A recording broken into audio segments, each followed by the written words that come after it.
all means of speaking are done away with as well. Nandamanavapaka. Nanda's questions. Translated from the Pali by Thanissaro Bhikkhu. Nanda. There are in the world sages, they say. In what way do they call one a sage? For possessing knowledge, or possessing a way of life.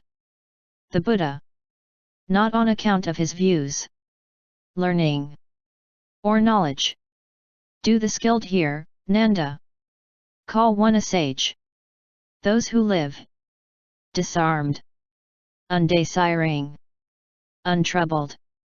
Those, I say, are called sages. Nanda. Whatever Brahmans and contemplatives describe purity in terms of views and learning, describe purity in terms of precepts and practices, describe purity in terms of manifold ways. Have they, dear sir, living there in that way, crossed over birth and aging?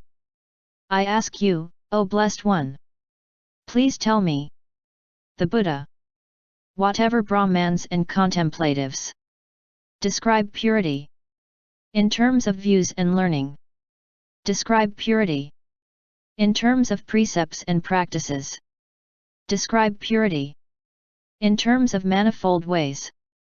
None of them, living there in that way, I tell you, have crossed over birth and aging. Nanda. Whatever Brahmans and contemplatives describe purity in terms of views and learning, describe purity in terms of precepts and practices, describe purity in terms of manifold ways. If, sage, as you say, they've not crossed over the flood, then who in the world of beings divine and human has crossed over birth and aging? I ask you, O blessed one. Please tell me. The Buddha. I don't say that all Brahmans and contemplatives are shrouded in birth and aging.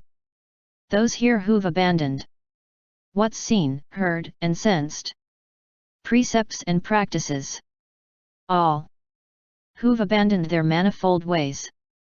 Again, all who, comprehending craving, are effluent free. They are the ones, I tell you, who've crossed over the flood. Nanda. I relish, Gautama, the great seer's words. Well expounded, without acquisition. Those here who've abandoned what's seen, heard, and sensed, precepts and practices, all who've abandoned their manifold ways. Again, all who, comprehending craving, are effluent free. I, too, say they've crossed over the flood. Manavapaka. Himeka's question. Translated from the Pali by Thanissaro Bhikkhu. Himeka. In the past, before hearing Gautama's teaching, when anyone explained it will be, all that was hearsay, quoted words, all that promoted conjecture, and gave me no pleasure. Now, sage, teach me the Dhamma, demolishing craving, knowing which, living mindfully, one would cross over beyond entanglement in the world. The Buddha. Here, Himeka. With regard to things that are dear, seen, heard, sensed, and cognized, there is the dispelling of passion and desire, the undying state of unbinding. Those knowing this, mindful, fully unbound, in the here and now, are forever calmed, have crossed over beyond entanglement in the world. Manavapaka. Todiya's questions. Translated from the Pali by Thanissaro Bhikkhu. Todiya. One in whom there dwell no sensualities. One in whom no craving is found. One who has crossed over perplexity. His emancipation. What is it like? The Buddha. One in whom there dwell no sensualities. one in whom no craving is found, one who has crossed over perplexity. His emancipation is not other than that. Todiya. Is he without desire, or desiring, discerning, or still acquiring discernment? Describe the sage to me, Sakyan, with the all-around eye, so that I may recognize what he is like. The Buddha. He's without desire, not desiring, discerning, not still acquiring discernment. Recognize the sage, Todiya, as having nothing, unentangled in sensuality, and becoming. Parayanavagga. Kappa's question. Translated from the Pali by Thanissaro Bhikkhu. Kappa. For one stranded in the middle of the lake, in the flood of great danger birth, overwhelmed with aging and death. Tell me the island, dear sir, and show me the island, so that this may not happen again. The Buddha. For one stranded in the middle of the lake, in the flood of great danger birth, overwhelmed with aging and death. I will tell you the island, Kappa. Having nothing, clinging to no thing. That is the island. There is no other. That's unbinding, I tell you. The total ending of aging and death. Those knowing this, mindful, fully unbound, in the here and now. Don't serve as Mara's servants. Don't come under Mara's sway. Jatukanimanavippaka. Jatukanin's question. Translated from the Pali by Thanissaro Bhikkhu. Jatukanin. Hearing that there was a hero, desiring no sensuality, having crossed over the flood. I've come with a question. Tell me the state of peace. O one with quick eyes. O blessed one. Tell me, as it actually is. For the Blessed One lives, having surpassed sensuality, as the radiant sun, in its radiance. The earth limited my discernment. O one whose discernment's profound, teach me to know the Dhamma, the abandoning here of birth and aging. The Buddha. Subdue greed for sensual pleasures, and see renunciation as rest. Let there be nothing grasped or rejected by you. Burn up what's before, and have nothing for after. If you don't grasp at what's in between, you will go about, calm, one completely devoid of greed. For name and form, Brahman has no effluence by which he would go under Mara's sway. Bhadravadhamanavappaka. Bhadravadha's questions. Translated from the Pali by Thanissaro Bhikkhu. Bhadravadha.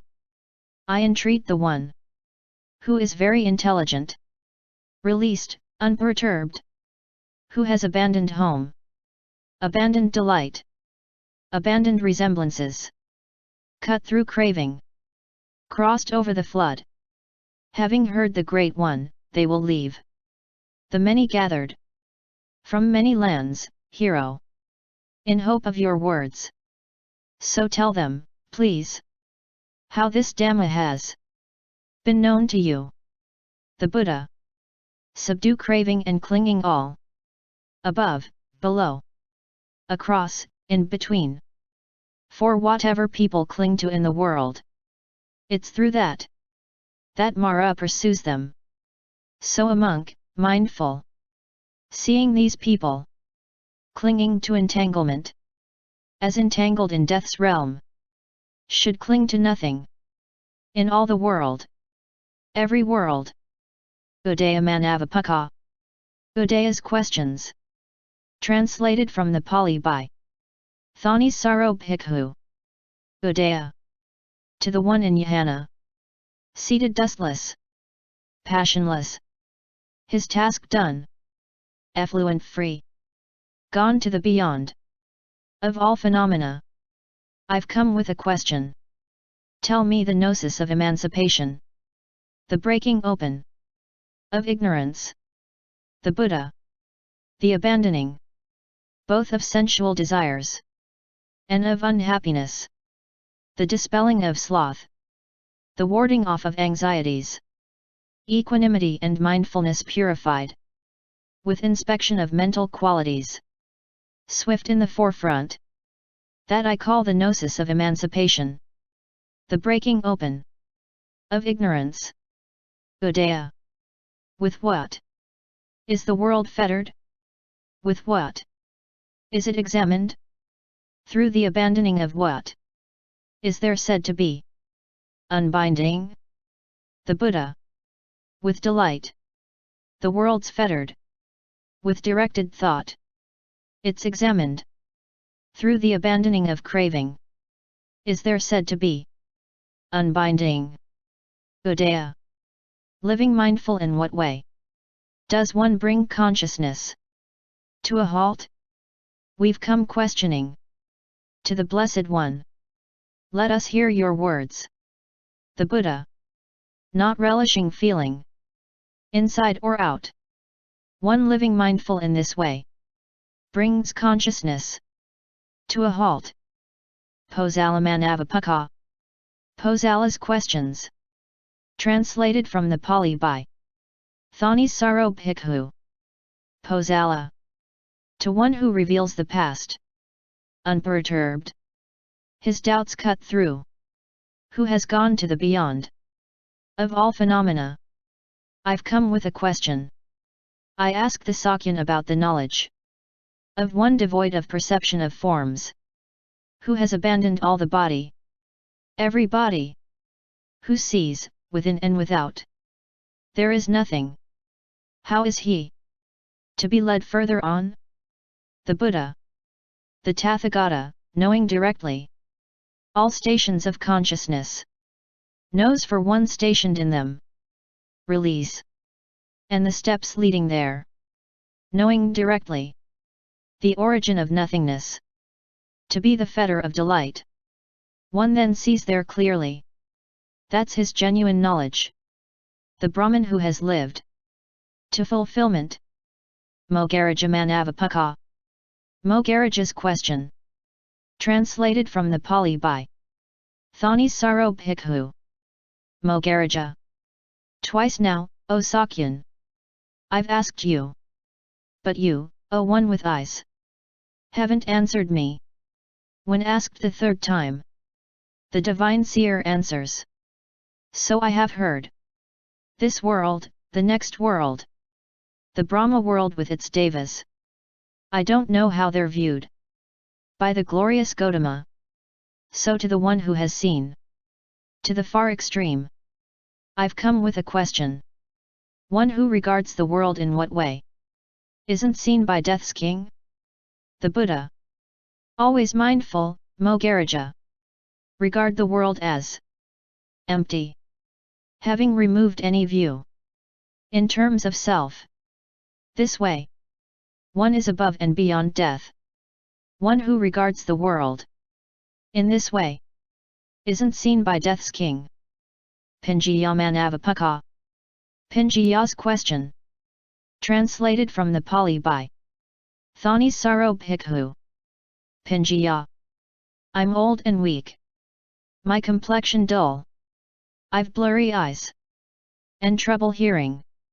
But may I not perish deluded, confused. Teach me the Dhamma, so that I may know the abandoning here of birth and aging. The Buddha. Seeing people suffering on account of their bodies. Heedless people are oppressed on account of their bodies. Then heedful, Pingiya. Let go of the body for the sake of no further becoming. Pingiya. In the four cardinal directions, the four intermediate, above and below, the 10 directions, there is nothing in the world unseen, unheard, unsensed, uncognized by you. Teach me the Dhamma, so that I may know the abandoning here of birth and aging. The Buddha, seeing people, victims of craving, aflame, overwhelmed with aging, then heedful, Pingiya, let go of craving, for the sake of no further becoming.